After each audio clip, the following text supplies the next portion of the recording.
കടക്കാരൻ പഴയ വില തന്നെയാണ് മേടിക്കുന്നത്, അല്ലെങ്കിൽ ബില്ലിൽ തെറ്റായ GST നിരക്കാണ് കാണിച്ചിരിക്കുന്നത് എന്ന് നമുക്ക് തോന്നി. എവിടെയാണ് പരാതിപ്പെടേണ്ടത്? എല്ലാവർക്കും സ്വാഗതം. ഇന്ന് നമ്മൾ സംസാരിക്കാൻ പോകുന്നത് രാജ്യത്ത് വരാൻ പോകുന്ന പുതിയ GST 2.0 മാറ്റങ്ങളെക്കുറിച്ചാണ്. അതെ, സെപ്റ്റംബർ 22, 2025 മുതൽ ഇത് നിലവിൽ വരും എന്നാണ് പറയുന്നത്. അപ്പോൾ ഈ മാറ്റങ്ങൾ നിങ്ങളെ, അതായത് സാധാരണക്കാരനെ, എങ്ങനെയായിരിക്കും ബാധിക്കാൻ പോകുന്നത്? നമ്മൾ ദിവസവും വാങ്ങുന്ന ഒട്ടുമിക്ക സാധനങ്ങളും, ഉദാഹരണത്തിന് സാധാരണ നമ്മൾ കഴിക്കുന്ന ഭക്ഷ്യവസ്തുക്കൾ, ആ പാല്, പച്ചക്കറി, അരി, ധാന്യങ്ങൾ, അങ്ങനെയുള്ളവ, പിന്നെ സോപ്പ്, ടൂത്ത് പേസ്റ്റ്, ഷാംപൂ പോലെയുള്ള നമ്മൾ എപ്പോഴും ഉപയോഗിക്കുന്ന സാധനങ്ങൾ, അത്യാവശ്യം വേണ്ട മരുന്നുകൾ, ശരി. ഇതിന്റെയൊക്കെ നികുതി കുറയും. നിത്യോപയോഗ സാധനങ്ങൾ, കൃഷിക്കാർക്കുള്ളത്, ഇൻഷുറൻസ്, വിദ്യാഭ്യാസം, ഇത് കൂടാതെ ഈ ചെറുകിട സംരംഭകർ, MSMEs എന്ന് പറയുന്നവർക്ക് എന്തെങ്കിലും ഇതിൽ പ്രയോജനം കിട്ടുന്നുണ്ടോ? അവരും നമ്മുടെ ഈ എക്കണോമിയുടെ ഒരു പ്രധാന ഭാഗമാണല്ലോ. അത് നല്ലൊരു ചോദ്യമാണ്. കാരണം ചെറുകിട സംരംഭകരെയും ഇത് ശരിക്കും സഹായിക്കും. അവർക്ക് അവരുടെ ബിസിനസ്സിന് വേണ്ട അസംസ്കൃത വസ്തുക്കൾ വാങ്ങുമ്പോൾ അല്ലെങ്കിൽ മറ്റു സേവനങ്ങൾ ഉപയോഗിക്കുമ്പോൾ അതിനുള്ള നികുതി കുറയുന്നത് അവരുടെ പ്രവർത്തന മൂലധനം, അതായത് വർക്കിംഗ് ക്യാപിറ്റൽ, അതിന്റെ ആവശ്യകത കുറയ്ക്കാൻ സഹായിക്കും. ഓക്കേ. അതുപോലെ ഉൽപാദനച്ചെലവ് കുറയുമ്പോൾ അവർക്ക് മാർക്കറ്റിൽ കുറച്ചുകൂടി നന്നായിട്ട് മത്സരിക്കാൻ പറ്റും. ശരിയാണ്. അപ്പോൾ ഈ മാറ്റം നോക്കിയാൽ സമൂഹത്തിലെ ഒരു വലിയ വിഭാഗം ആളുകൾക്ക്, സാധാരണ കുടുംബങ്ങൾ, കർഷകർ, വിദ്യാർത്ഥികൾ, രോഗികൾ, പിന്നെ ഈ പറഞ്ഞ ചെറുകിട സംരംഭകർ, ഇവർക്കെല്ലാം ഒരേ സമയം ഗുണം കിട്ടുന്ന രീതിയിലാണ് ഇത് ഡിസൈൻ ചെയ്തിരിക്കുന്നതെന്നാണ് മനസ്സിലാവുന്നത്. പക്ഷേ ഇങ്ങനെയെല്ലാം നികുതി കുറച്ചാൽ സർക്കാരിന്റെ വരുമാനത്തിൽ സ്വാഭാവികമായും ഒരു കുറവ് വരില്ലേ? അതെങ്ങനെയാണ് അവർ നികത്താൻ നോക്കുന്നത്? അവിടെയാണോ ഈ ആഡംബര വസ്തുക്കളുടെ നികുതി കൂട്ടുന്ന കാര്യം വരുന്നത്? അതെ, അവിടെയാണ് ഇതിന്റെ ഒരു ബാലൻസിംഗ് വരുന്നത്.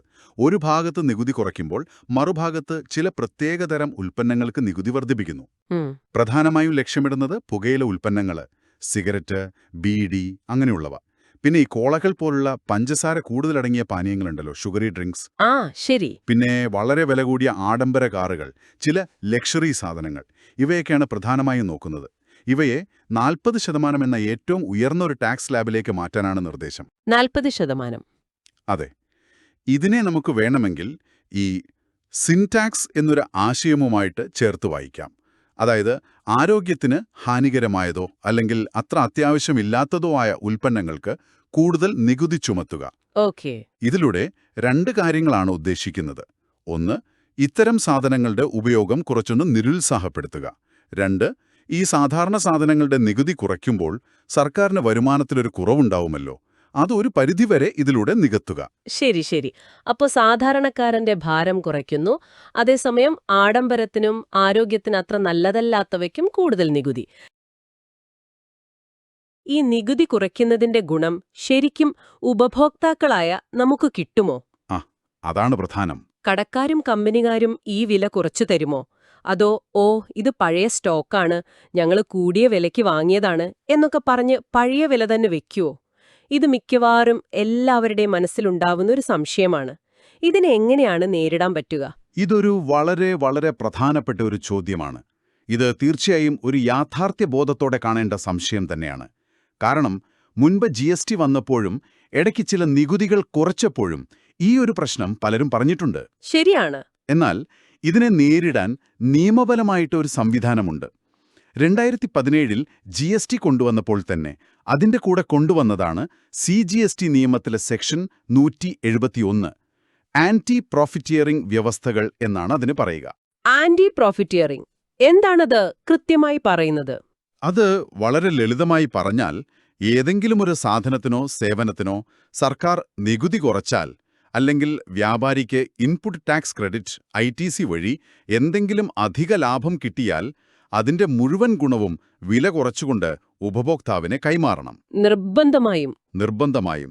അമിതമായി ലാഭമെടുക്കാൻ പാടില്ല.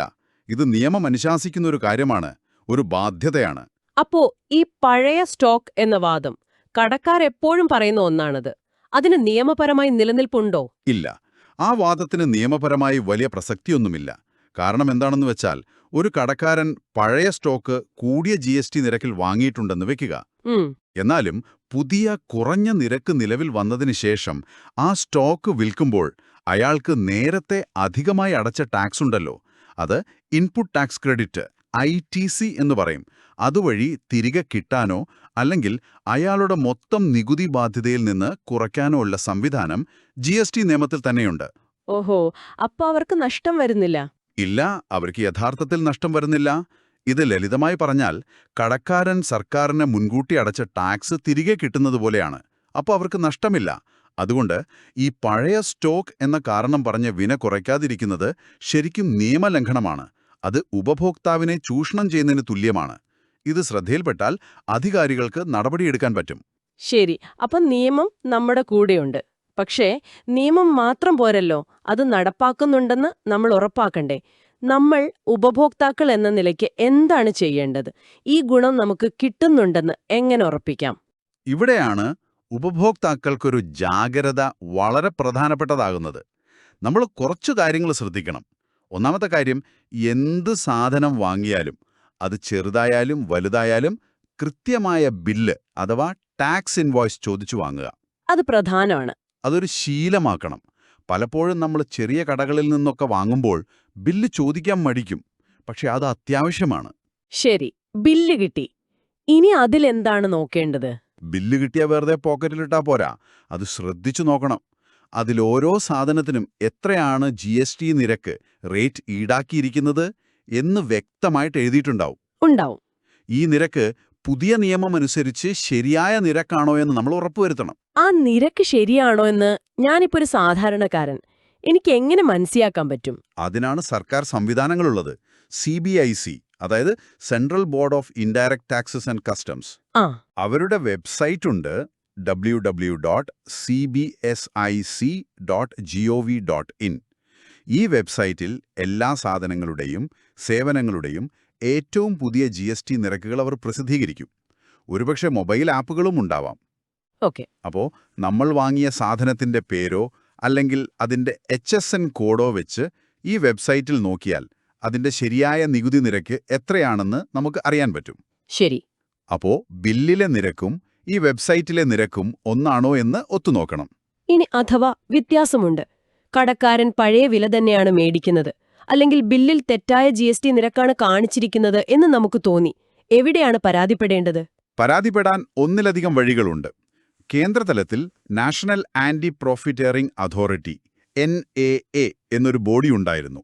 ഇപ്പോൾ അതിന്റെ പ്രവർത്തനങ്ങൾ competition commission of India CCI ആണ് നോക്കുന്നത്. Okay, CCI. നിങ്ങൾക്ക് CBICയുടെ ഔദ്യോഗിക GST പോർട്ടൽ വഴി ഓൺലൈനായിട്ട് പരാതി കൊടുക്കാം. അതല്ലെങ്കിൽ നമ്മുടെ സംസ്ഥാനത്ത് സ്റ്റേറ്റ് GST ഡിപ്പാർട്ട്മെന്റിന്റെ ഓഫീസുകളുണ്ടല്ലോ, ഉണ്ട്. അവിടെ നേരിട്ടോ അല്ലെങ്കിൽ അവരുടെ വെബ്സൈറ്റ് വഴിയോ പരാതി നൽകാം.